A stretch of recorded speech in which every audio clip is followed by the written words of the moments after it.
Dehydration of alcohol की जो mechanism है उसे आपको ध्यान से देखनी है। हमारे पास कुछ कंपाउंड है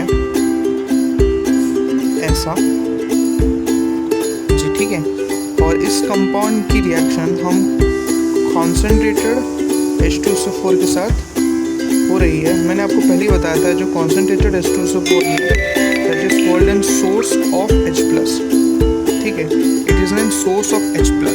सोर्स ऑफ H+ का मतलब है इस इलेक्ट्रॉन की भूख है, ये एक इलेक्ट्रोफाइल है। और इस कंपाउंड में ध्यान से देखिए, इसको इलेक्ट्रॉन देने वाला कौन है? OH का लोन पेयर। तो this will act as a nucleophile here, जो इस H पर करेगा अटैक। इस H पर अटैक होने के बाद ये कंपाउंड कुछ इस तरह बन जाएगा, यहाँ पर आएगा प्लस चार्ज और ये हाईली अनस्टेबल है। इसकी वजह से ये पोर्शन, ये ग्रुप यहाँ से छोड़ के भागेगा। ये पोर्शन जब यहाँ से छोड़ के भागेगा तब यहाँ पर कार्बोकेटाइन बनेगा, ठीक है। फिर ये वाला कार्बन जिस पे प्लस चार्ज है उसको हम अल्फा मानेंगे, पास वाले को बीटा मानेंगे, इस वाले को भी बीटा मानेंगे क्योंकि दोनों तरफ सेम है, CH3 तो दोनों तरफ बीटा कार्बन। तो ये जो SO4 है ये क्या करेगा, या तो ये वाले H को निकालेगा और ये दोनों अल्फा और बीटा के बीच में एक डबल बॉन्ड बन जाएगा, है ना, या फिर ये SO4 यहाँ से H+ निकालेगा। वो एक ही मतलब है ना। तो अपने पास कुछ ऐसा हो जाएगा या फिर ये हो जाएगा। आप ध्यान से देखिए, दोनों का मतलब एक ही है। Okay, so this is the final answer for this. This is called the mechanism of dehydration of alcohol. ठीक है, तो हम लोग इस पर एक और प्रॉब्लम करने वाले हैं। तो वो जो प्रॉब्लम है वो कुछ ऐसी है, CH3 CH2 CH3 और यहाँ पे OH लगा है, ठीक है, और इसकी रिएक्शन हम लोग करा रहे हैं concentrated H2SO4 which is a source of H+। इसको मैं बार बार लिखता हूँ ताकि आपको याद हो जाए पॉइंट, है ना।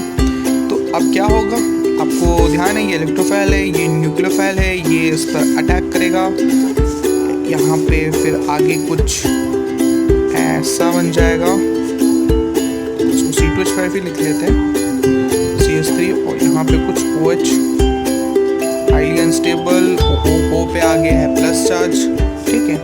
ये जब यहाँ पे छोड़ के भागेगा तब अपने पास कुछ ऐसा बन जाएगा, ठीक है। अब ये बन गया प्लस चार्ज, ठीक है।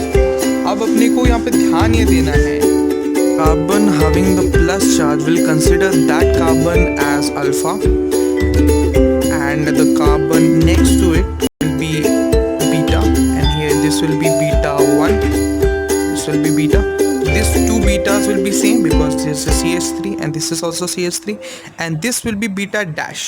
Why we are doing it? Because it's different, simple. Okay, so what we're gonna do is we're gonna have answers something like this. Okay, हमारे पास जो आंसर्स होंगे वो कुछ ऐसे होंगे।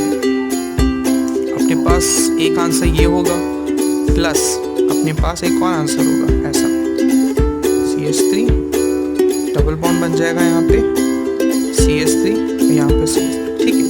तो अपने पास दो प्रोडक्ट आएंगे, लेकिन what we have to see here कि which product will be major।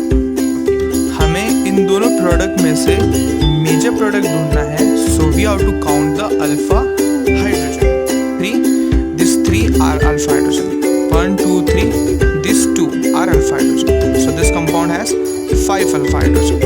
From here it starts, so 1 2 3, these three are alpha hydrogen, 1 2 3, these three are alpha hydrogen, 1 2 3, these three, so it is having 9 alpha hydrogen। The product which will have more alpha hydrogen will be considered as major product। Okay, तो अगर हम इस problem को ध्यान से देखें, इसकी reaction हम वापस से कॉन्सेंट्रेटेड H2SO4 के साथ जब हो रही है तो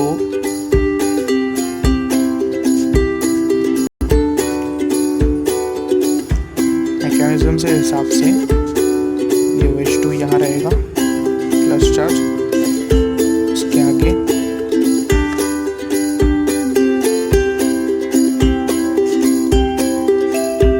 आपको मैकेनिज्म लिखनी इम्पोर्टेंट इसलिए है क्योंकि अगर प्रॉब्लम्स अच्छी आ गई तब आपके लिए थोड़ा सा मुश्किल है। यहाँ पे बन गया प्लस चार्ज। अब प्रॉब्लम ये है कि यहाँ डबल बॉन्ड नहीं बन सकता, अगर बनता है तो ये अपनी रिंग है ना, और इसके पास में नहीं बन सकता। ये बेसिकली ऐसा ही होता है ना, बेसिकली यूँ होता है। तो अब यहाँ तो नहीं बना सकते, हाईली अनस्टेबल हो जाएगा, है ना। तो इसमें सिर्फ एक ही प्रोडक्ट अपने पास होगा। तो हम कुछ ऐसे भी तो लिख सकते हैं, है ना। This is called the cis form. क्यों सिस फॉर्म? क्योंकि दो मॉलिक्यूल जो कि सेम है वो कार्बन के सेम साइड पर है। अगर कार्बन के सेम साइड पर दो मॉलिक्यूल है जो सेम है तो उस फॉर्म को हम सिस फॉर्म बोलेंगे, ठीक है। प्लस ऐसा भी तो हो सकता है H यहाँ हो, CH3 यहाँ हो, H इसकी ऑपोजिट साइड पर है। अब यहाँ पे दो सेम मॉलिक्यूल एकदम एक मॉलिक्यूल कार्बन की उस साइड है तो दूसरा मॉलिक्यूल कार्बन की इस साइड है। इस फॉर्म को हम बोलते हैं ट्रांसफॉर्म। और इस बात को आपको याद रखना है कि trans form is stable then cis form है वो क्या बनेगा हमारा मेजर प्रोडक्ट, ठीक है। अलग माने में बीटा, ये वाला अलग है तो इसको मान लेंगे बीटा डैश, ये बीटा बीटा बीटा, ठीक है। तो एक आंसर तो अपने पास ये होगा फॉर श्योर। दूसरा आंसर हमारे पास ये होगा। हमें ये जानना है कि कौन सा प्रोडक्ट ज्यादा बन रहा है, which will be the major product. To find that, we need to find the number of alpha hydrogen. When we know the number of alpha hydrogen, we can say the product which will have more number of alpha hydrogen will be considered as the major product. Okay, so here if you can see, we're going to start from here like 1 2 3. तो यहाँ पे कितने हैं hydrogen? 2। तो ये अपने जो दो अल्फा, ये जो दो हाइड्रोजन है, this 2 hydrogen will be called as alpha hydrogens. Okay, 1 2 3 1 2 3. यहाँ पे भी कितने हैं? 2 हैं। यहाँ पे भी 1 2 3 1 2 3। तो मेजरली यहाँ पे 4, यहाँ पे 4, यहाँ पे 8 अल्फा हाइड्रोजन, ठीक है। और यहाँ पे देखेंगे तो 1 2 3 यहाँ पे 1 हाइड्रोजन है, 1 2 3 1 2, यहाँ पे 2 हाइड्रोजन है, 1 2 3 यहाँ पे भी 2 हाइड्रोजन है। तो कितने हो गए? 2 2 4 5।